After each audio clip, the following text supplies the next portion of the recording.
Hi అండి. ఈరోజు group 2 ప్రిపరేషన్లో భాగంగా మనం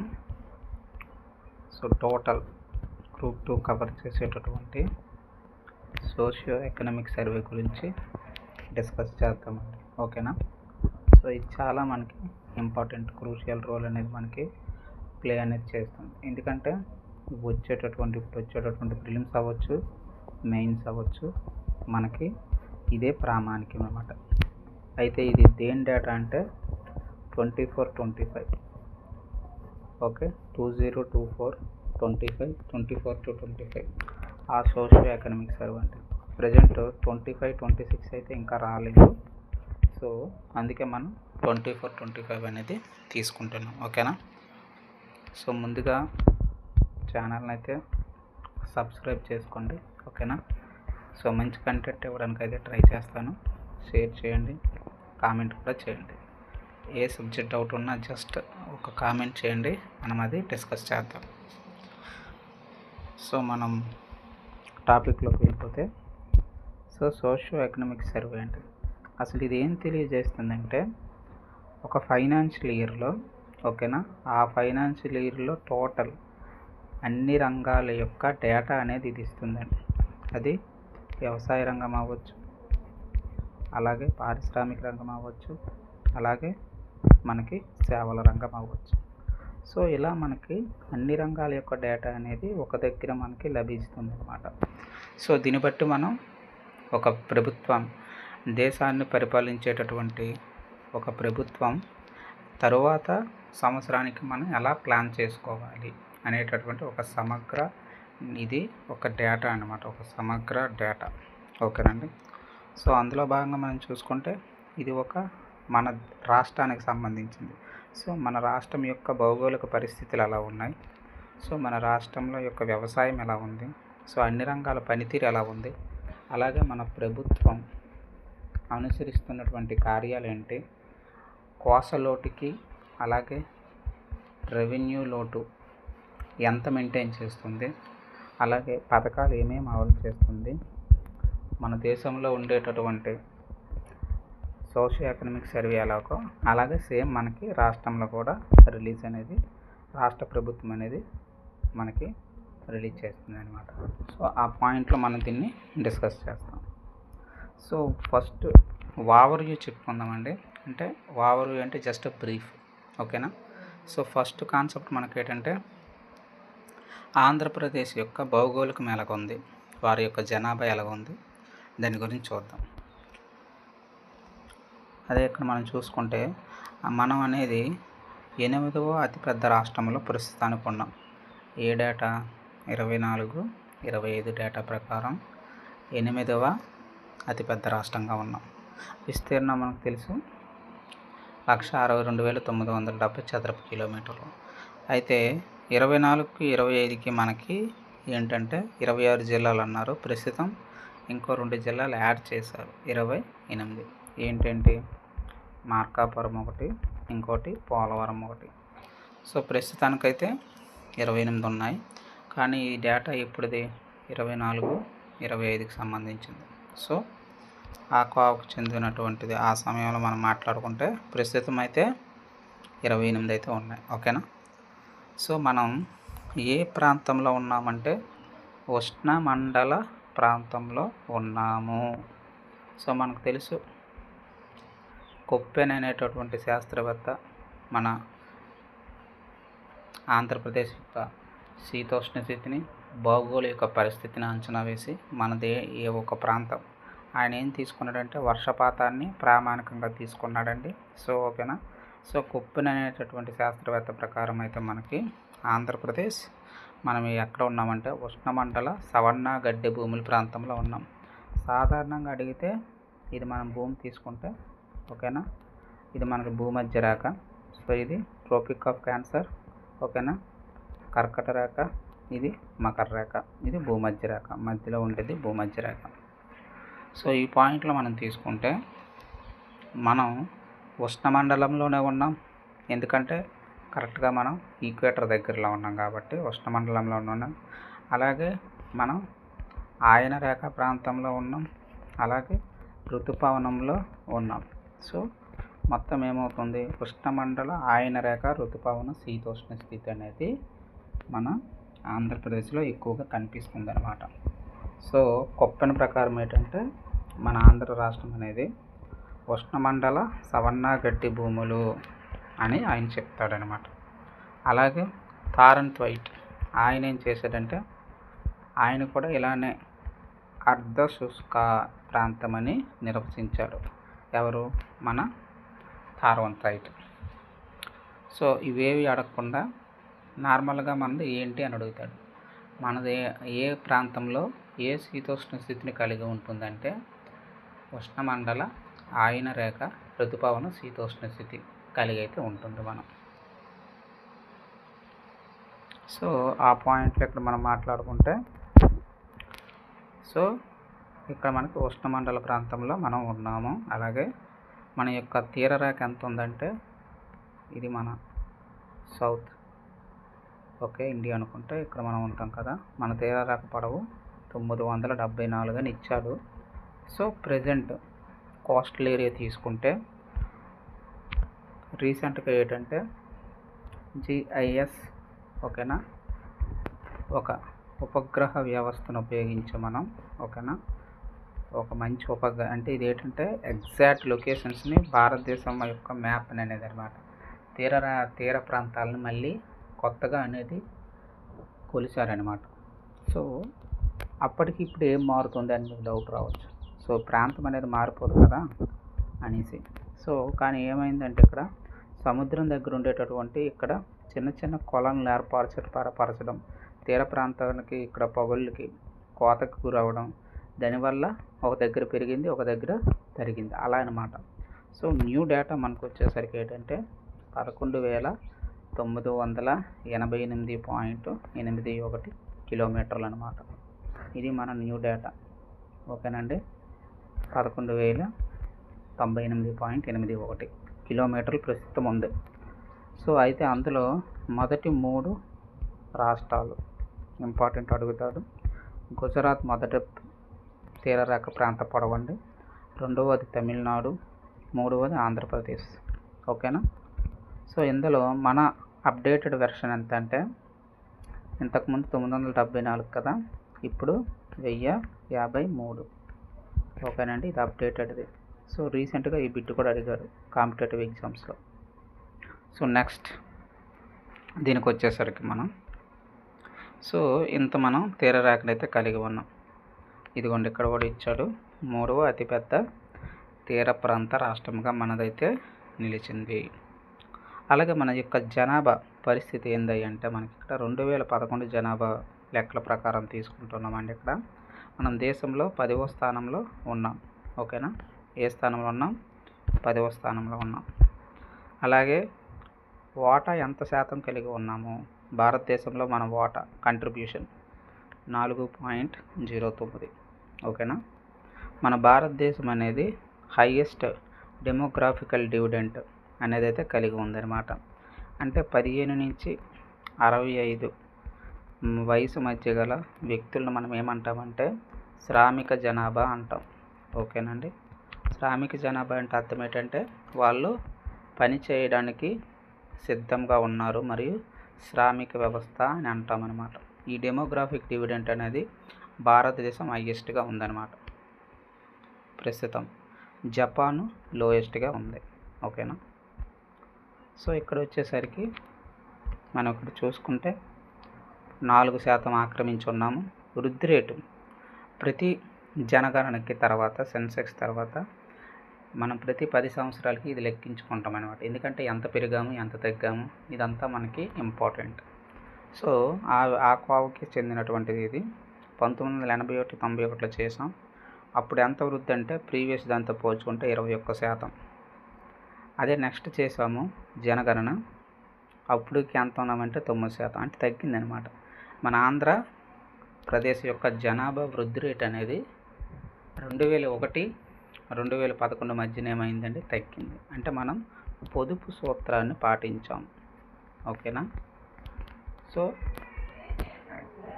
ఇది పాయింట్ అనమాట.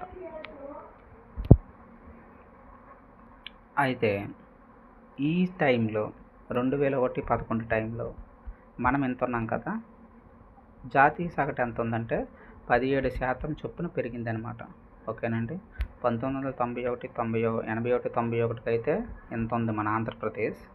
అదే 2011 అయితే 9%, 9.21% తగ్గిందనమాట. ఓకేనా. 9.21% తగ్గింది అని అంటే అర్థం ఏంటి? 21 నుంచి 9 మనం తీసివేస్తే వచ్చేదే అంత శాతం అన్నమాట. ఓకేనండి. అయితే నెక్స్ట్ పాయింట్ వచ్చేసరికి బిట్లు ఎక్కడి నుంచి అడుగుతాడు అనమాట. మనకి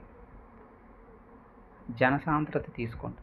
మన ఆంధ్రప్రదేశ్లో జనసాంద్రత అంటే 1 చదరపు కిలోమీటర్ పరిధిలో ఎంతమంది జనాభా అనేది నివసిస్తున్నారు అనేది. ఓకేనా.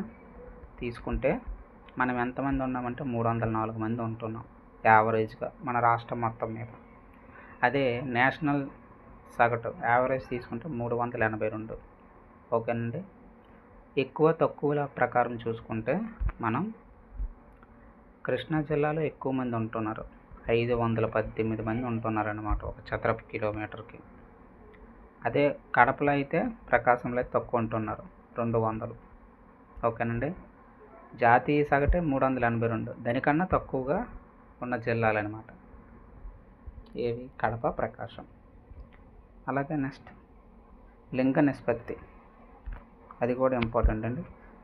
ఓకేనా. జెండర్ రేషియో 2001లో మనం చూసుకుంటే 983 మంది ఉన్నారన్నమాట. ప్రతి 1000 మంది బాలురికి ఎంతమంది బాలికలు ఉన్నారు? ఓకేనా. ఎంతమంది ఉన్నారంటే 983 మంది ఉన్నారు. అదే 2011కి వచ్చేసరికి ఇంక్రిమెంట్ అనేది జరిగింది. ఓకేనా. 997కి పెరిగాం. అంటే జాతీయ సగటు చూసుకుంటే 943 ఉంది, కానీ మనమైతే 997. చాలా ఇది మంచి సైన్ అన్నమాట. ఓకేనా. అలాగే లిటరసీ అక్షరాస్యత రేటు చూసుకుంటే మనకి ఎంతమంది? 2001లో మనం చూసుకుంటే 62% ఉండేది. అదే 2011లో 62 ఉండేది. అదే 2011లో అయితే 67కి పెరిగింది. ఇది కొంచెం ఇంతకు ముందుతో పోల్చుకుంటే పెరిగాము, కానీ జాతీయ సగటుతో చూసుకోండి. ఒకవేళ మహిళలు చూసుకోండి 52% ఉండేది, అక్కడి నుంచి 59కి పెరిగాం 2011లో.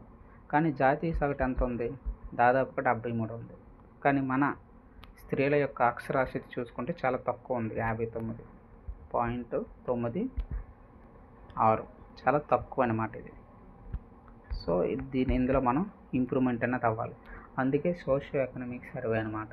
సో ఏ రంగాల్లో మనం వెనకబాటులో ఉన్నామో ఆ యొక్క రంగాల యొక్క అభివృద్ధిని ముందుకు తీసుకెళ్ళడానికి ఇది ఒక బ్లూ ప్రింట్ టైప్లో నెక్స్ట్ ఇయర్స్కి ఉపయోగపడుతుంది అనమాట. సో నెక్స్ట్ చూసుకుంటే మనకి ఇక్కడ పట్టణీకరణ,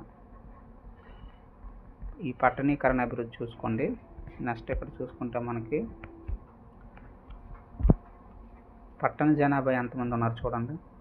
2001లో 24% ఉంది, 11కి 29 పెరిగింది, పట్టణ జనాభా పెరిగింది.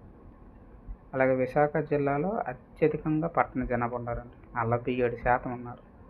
శ్రీకాకుళంలో తక్కువ ఉన్నాం, 16, ప్రకాశం 19. సో హైయెస్ట్ లీస్ట్ మనం తీసుకోవాలి. పట్టణ జనాభా హైయెస్ట్ అయితే విశాఖపట్నం అని చెప్తాము, అదే లీస్ట్ అయితే శ్రీకాకుళం అని చెప్తాం. అలాగే మన ఆంధ్రప్రదేశ్ విషయానికి వచ్చేసరికి భూమి గురించి, అంటే ఎంత భూమి ఉంది. ఓకేనా. ఉన్న భూమిలో చూసుకుంటే 162,790 చదరపు కిలోమీటర్లు మన భూమి ఉంది. సో ఇందులో చూసుకుంటే మీరు చూసుకోండి, సాగు భూమి ఎంత ఉంది? 30% అయితే ఉంది, 49 లక్షల హెక్టార్లు. అదే అందులో అటవీ ప్రాంతం ఎంత ఉంది? 36 లక్షలు ఉంది, అంటే 22%. సో ఇది పర్వాలేదు. అంటే దాదాపుగా మనకున్న పర్సంటేజ్లో 52% అనేది సాగు భూమి ఉంది, అటవీ ప్రాంతం ఉంది. బాగుంది. తరువాత ప్రస్తుతంగా ఉండేటటువంటి భూమి చూసుకోండి, ప్రస్తుతం పాడుబడి భూమి 24 లక్షల హెక్టార్లు ప్రస్తుతం చేసినటువంటి భూమి. అది వ్యవసాయం కాకుండా వ్యవసాయేతర రంగాలకు చూసుకుంటే వ్యవసాయేతర వినియోగం, వ్యవసాయం కాకుండా ఇంకేమైనా పండించవచ్చు. అటువంటిది ఎంత ఉంది? 20 లక్షల హెక్టార్లు ఉంది. సో బంజరు భూమి ఎంత ఉంది? 13 లక్షలు ఉంది. తక్కినవన్నీ కలుపుకొని 16 లక్షలు ఉంది. సో ఈ ఆర్డర్ అనేది మనకు అడుగుతాడు అనమాట. మెయిన్ టాప్ 3 పాయింట్స్ అడుగుతాడు. సాగు భూమి ఎంత శాతం ఉందంటాడు? 30%. అటవీ ప్రాంతం ఎంత ఉందంటాడు? 22.63%. ఈ రెండు ఇంపార్టెంట్. అలాగే వ్యవసాయేతర భూమి 12%, ఇది కూడా ఇంపార్టెంట్. సో ఈ 3 పాయింట్లు ఇందులో మనం గుర్తుంచుకోవాలన్నమాట. అలాగే ఇంతవరకు ఏం చూసాం? ఇది మనకి ప్రిలిమ్స్లో భాగంగా ఏపీ జాగ్రఫీ కింద వెళ్ళిపోతుంది. ఇంతవరకు డిస్కస్ చేసింది. ఓకేనా? సో ఛానల్ అయితే సబ్స్క్రైబ్ చేసుకోండి ముందుగా. ఓకేనా? సో నెక్స్ట్ కాన్సెప్ట్ వచ్చేసరికి ఇక్కడ చూడండి, రాష్ట్ర ఆర్థిక వ్యవస్థ గురించి మాట్లాడుతున్నాం. సో 24-25 సంవత్సరం చూసుకుంటే మన రాష్ట్రం యొక్క పరిస్థితి ఎలా ఉంది? అయితే ఇక్కడ చూడండి, ప్రస్తుత ధరల వద్ద 16 లక్షల కోట్లు ఉంది. వృద్ధి రేట్ ఎంత ఉంది? 12.94%. ప్రస్తుత ధరల వద్ద అంటే ఏంటంటే మన రాష్ట్ర స్థూల ఉత్పత్తిది. ఓకేనండి, ఇది ఎంత ఉంది? ప్రస్తుతానికి 16 లక్షల కోట్లు అయితే ఉంది. వృద్ధి రేటు 12.94 నమోదు చేస్తున్నాం. ప్రస్తుత ధరల వద్ద చూస్తే ఎక్కువలాగే కనిపిస్తుంది. సో మేబీ ఇది ద్రవ్యోల్బణం ఇప్పుడు ఉండొచ్చు, ద్రవ్యోల్బణం తగ్గొచ్చు. సో ఈ ధరల ప్రస్తుత ధరలు అనేవి మనం తీసుకోకూడదు అనమాట. ఓకేనండి. సో స్థిర ధరల వద్దే మనం ఎప్పుడైనా మన యొక్క దేశ ఆదాయాన్ని కానీ రాష్ట్ర ఆదాయాన్ని కానీ లెక్కించుకోవాలి. సో ఇదేంటంటే మనకి ప్రస్తుత ధరల వద్ద అనమాట. ఇవి నామినల్ వాల్యూస్. ఇవైతే మనం కన్సిడర్ చేయకూడదు, ఎందుకంటే ద్రవ్యోల్బణం దీనికి యాడ్ అయి ఉంటుంది. సో అందుకే మనం బేస్ ఇయర్ని ఆధారం చేసుకొని ఎప్పుడైనా ఈ యొక్క ధరలని మనం అంచనా వేసుకోవాలి. మనకు ప్రస్తుతం బేస్ ఇయర్ ఏంటి? 22-23. ఇంతకుముందు ఏది ఉండేది? 2011-12 ఉండేది. సో దీన్ని మనం 22-23కి మార్చారనమాట. సో నెక్స్ట్ వచ్చేసరికి గ్రాస్ వాల్యూ యాడెడ్. ఓకేనండి, గ్రాస్ వాల్యూ యాడెడ్ ఎంత అంటే స్థూల విలువ జోడింపడ్డామన్నమాట. ప్రస్తుతం ఉన్న లెక్కల ప్రకారం ఇది అడుగుతాడు, క్రోనలాజ్ ఆర్డర్ని అమర్చండి అనేసి. సో ఇది మనకు చాలా ఇంపార్టెంట్. సో వ్యవసాయం ఎంత? టోటల్ ఇప్పుడు డిస్కస్ చేసాం కదా, 16 లక్షల కోట్లని. దాని యొక్క వాల్యూ ఎంత చూడండి. వ్యవసాయం చూసుకుంటే 5 లక్షల కోట్లు, పరిశ్రమలు 3 లక్షల కోట్లు, సేవలు 6 లక్షల కోట్లు. సో లక్షలు డబ్బు రూపంలో పరంగా చూసుకుంటే సేవల రంగం ఎక్కువలాగా ఉంది, కానీ పర్సంటేజ్లో తక్కువ. సో ఇది మీరు ఐడెంటిఫై చేయాలి ఇక్కడ. సో అలాగే వ్యవసాయ రంగం తీసుకోండి, ఇక్కడ మనకి 5 లక్షల కోట్లు, 15.86% ఉంది. ఇది ఎక్కడ? ఇది స్థిర ధరల వద్ద కాదు, ఇవి ప్రస్తుత ధరల వద్ద కాలిక్యులేషన్ చేస్తున్నామన్నమాట. ఓకేనా? సో ఇవన్నిట్లో కల్లా వ్యవసాయమే మనకి ఎక్కువ అన్నమాట. ఓకేనా? సో ఇందులో ఏ రంగాలంటే ఉద్యానవన రంగము, పశుసంవర్ధక రంగము, మత్స్య, ఇవైతే బాగా అభివృద్ధి చెందాయి. ముఖ్యంగా మనం తెలుసు చేపల ఉత్పత్తిలోను అలాగే ఆక్వాకల్చర్లో మన రాష్ట్రం అనేది దేశ జీడిపికి 30% కంట్రిబ్యూషన్ అనేది మనం ఇస్తున్నాం. ఓకేనా? ఇక్కడ చూసుకుంటే ముఖ్యంగా ఆక్వాకల్చర్ ఎంత చేస్తుందండి? 16% వృద్ధిని నమోదు చేసింది. ఇది మనకి బిట్ ఆడడానికి అవకాశం ఉంటుంది అనమాట. క్రోనలాజికల్ ఆర్డర్లో అమర్చండి అండి. ఇది previous bit, one of the general studies and mental ability అడిగాడు. ఓకేనండి. తలసరి ఆదాయం ఎంత? 24-25 ప్రకారం తీసుకోండి, ఎంత అనేది ఇంపార్టెంట్ ఇక్కడ. ఓకేనా? సో ఇక్కడ మనం చూసుకుంటే రాష్ట్రంలో తలసరి ఆదాయం ఎంత, ఇప్పుడు ఎంత 2.68 2,68,653 రూపాయలు అనమాట. ఓకేనా. ఒక్కొక్కరు ఎంత సంపాదిస్తున్నారంటే 2,68,653. జాతీయ సగటు ఎంత ఉంది, 2 లక్షలు ఉంది. చాలా తక్కువ ఇది. ఓకేనా. అంటే మనం ఇంకా అభివృద్ధి చెందాలన్నమాట దాని అర్థం. ఇంతవరకు మనం ఇది సెకండ్ చాప్టర్ అనమాట. ఓకేనండి.